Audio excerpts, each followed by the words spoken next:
घुरा थो माफ़ी ओ तुझो नाम आहे काफ़ी।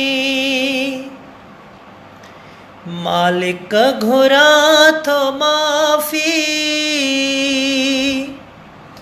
ओ तुझो नाम आहे काफ़ी।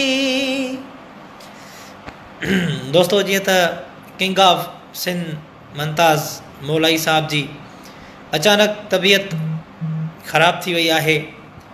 जी त असांजा जेके भी दोस्त जेके भी मुमताज़ मौलाई साहब जा परिस्तार जेके मौलाई साहब से प्यार कंदा आहिनि, जेके असांजा दोस्त सिंध में रहन था या सिंध को बाहर रहन था या दुबई में रहन था या सऊदी अरब में रहन था, उन्हनि खे एतिरो चवंदासीं त किंग ऑफ सिंध मुमताज़ मौलाई जे लाइ दुआ कयो त या अल्लाह पाक असांजे किंग ऑफ सिंध मुमताज़ मौलाई के जल्दी सेहताफ़ करे। ऐं जेके असांजा दोस्त करबला या ईरान या इराक जेके ज़ियारतुनि लाइ विया आहिनि, उन्हनि खे भी इहो रिक्वेस्ट कंदासीं त किंग ऑफ सिंध मुमताज़ मौलाई साहब जे लाइ दुआ कयो त अल्लाह पाक भा मुमताज़ मौलाई साहब के जल्दी सेहताफ़ करे, छो जो पंहिंजे बचड़नि सां ख़ुशि हुजे। ऐं मुमताज़ मौलाई हिकिड़ो सिंध पूरी पाकिस्तान जो असांजी पसंदि जो ही फ़नकार आहे। ऐं असां पाण फ़नकार मुमताज़ मौलाई सां इलाही प्यार कंदा आहियूं।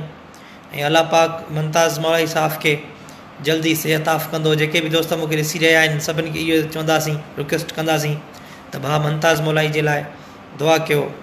जेके दोस्त असांजा सऊदी अरब में रहन था, उन्हनि खे चवंदासीं हरम पाक में वञी किंग ऑफ सिंध मुमताज़ मौलाई जे लाइ दुआ कयो। जेके असांजा दोस्त करबला शाम ईरान इराक सफ़र में विया आहिनि, जेके भी रोज़े में आहिनि असांजा दोस्त, उन्हनि खे रिक्वेस्ट कंदासीं त किंग ऑफ सिंध मुमताज़ मौलाई जे लाइ तव्हां मौला हुसैन जे रोज़े में भी दुआ घुरो त अल्लाह पाक उनखे सेहताफ़ करे पंहिंजे बचड़नि सां ख़ुशि हुजे। आमीन। सभिनी दोस्तनि जी वॾी महिरबानी। दुआ जी अपील।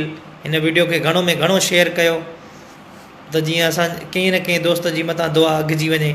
जेके दोस्त मदीने में रहन था उहे हरम में वञी भा मुमताज़ मौलाई जे लाइ दुआ कंदा। वॾी महिरबानी।